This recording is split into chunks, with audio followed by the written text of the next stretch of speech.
On August 14, 2005, a strange and terrifying visitor was circling in the skies above Athens, the capital of Greece. About 10,000 meters above the ground, a passenger plane was flying silently, without communicating with anyone.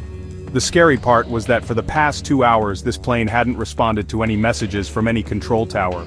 Fear had spread throughout the atmosphere of Athens. Was this a terrorist attack in the making or a hijacking event? Because of this fear, the Greek Air Force immediately sent their fighter jets after it. When the fighter jets got close to the plane, they saw a shocking sight inside the plane. It turned out that there was complete silence inside the plane. No movement, no commotion. All the passengers were sitting lifelessly in their seats, and no one was in the cockpit either. During this time, the F-16 pilots saw a person in the plane's cockpit who didn't look like a pilot. He was moving around in the cockpit as if he was looking for something or trying to understand something. The very next moment, the plane suddenly tilted to one side and began to descend rapidly towards the ground. A few minutes later, it crashed into the mountains north of Athens. In this accident, all 121 passengers and crew members died. But what exactly was going on? Why was there no movement inside the plane? Why weren't the pilots and crew members responding to any calls? And what happened inside after takeoff that later led to a terrifying accident?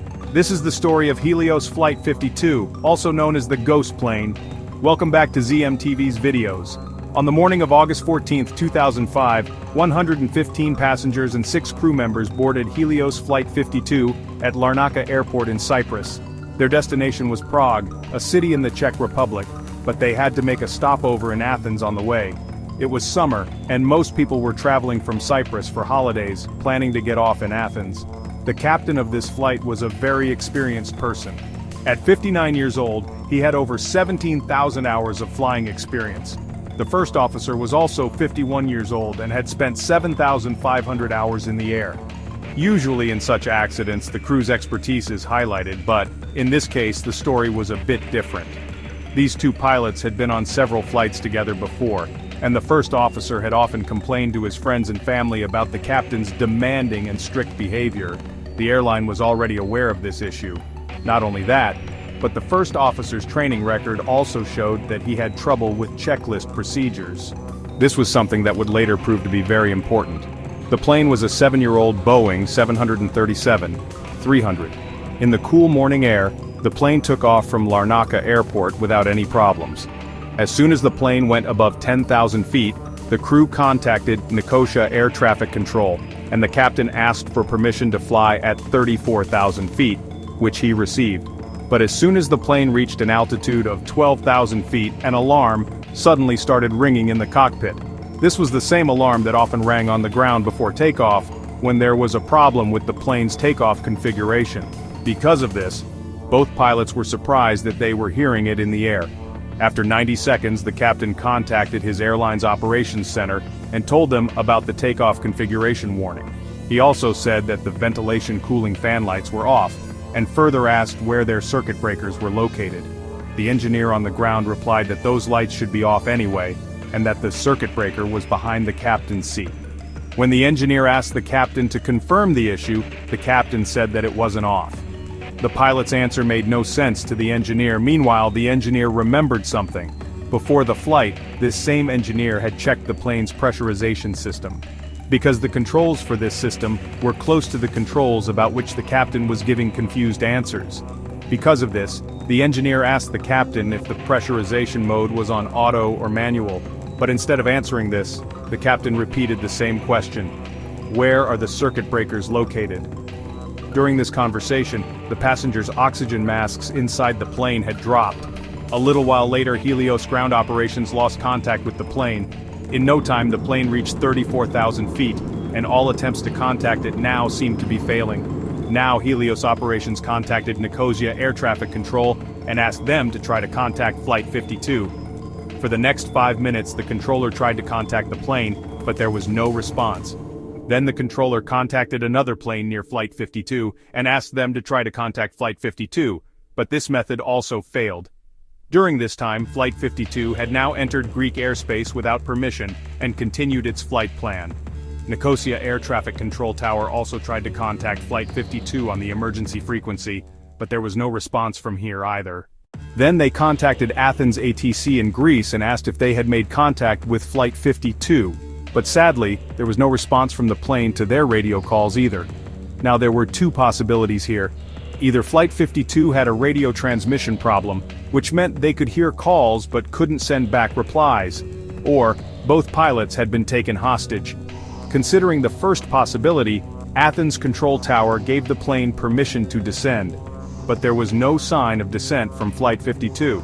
After more than 20 attempts to make contact, when there was still no response, Athens ATC was forced to contact the Greek Air Force and tell them that Flight 52 had entered their airspace without permission and was not responding to messages. The Greek Air Force immediately sent two F-16 jets to intercept. By this time, Flight 52 was perfectly following its flight path on autopilot. The point where it was supposed to descend had already been missed twice, but the plane was still flying at 34,000 feet. At 7:37 a.m., Flight 52 entered a holding pattern above Athens Airport. When they were on the sixth round of the holding pattern, both F-16s intercepted them. One of the two F-16 pilots gave a very surprising report. He said that the captain's seat in Flight 52's cockpit was empty. He also looked inside the passenger cabin. In the light from the windows on the other side, he could see the cabin clearly. The passengers were sitting motionless in their seats, while oxygen masks were on their faces. When the plane was on its 10th round of the holding pattern, one of the F-16 pilots saw a strange sight. A person, wearing a light blue shirt and a black vest, entered the cockpit and sat in the captain's seat. He put on headphones and placed his hands on the panel in front of him. The pilots waved at the person in the cockpit and he responded with a small wave back. But moments later, the plane's left engine shut down. After that, the plane sharply banked to the left and started descending towards the ground. A little before 9 a.m., the plane turned further left, and then its right engine also shut down. About 4 minutes later, it crashed into the mountains northwest of Athens and was destroyed. Immediately after the accident, investigators got to work. They examined the wreckage and questioned the engineer who had performed maintenance on the plane before the accident. The night before the accident, that same engineer had performed a pressurization leak test on the plane.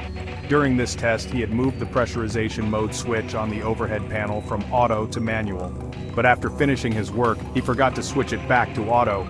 The plane was flying at an altitude of 34,000 feet, and because the switch was in the manual position, the air pressure inside started to drop. In low pressure, the human brain can only work for 10 minutes, and this condition is called hypoxia, meaning a lack of oxygen.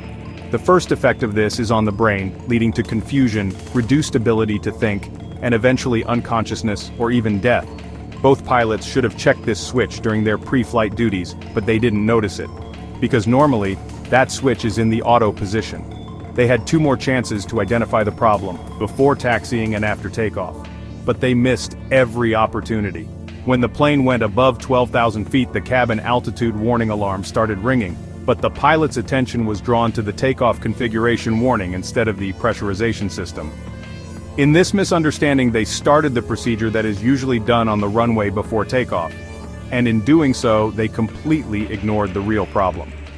During this time, oxygen masks deployed in the plane, and the passenger oxygen lights came on. But due to the initial effects of hypoxia, they probably didn't pay attention to this either. This was the moment when the captain and first officer lost consciousness, and after the 10-minute oxygen supply ran out, the passengers and crew also passed out.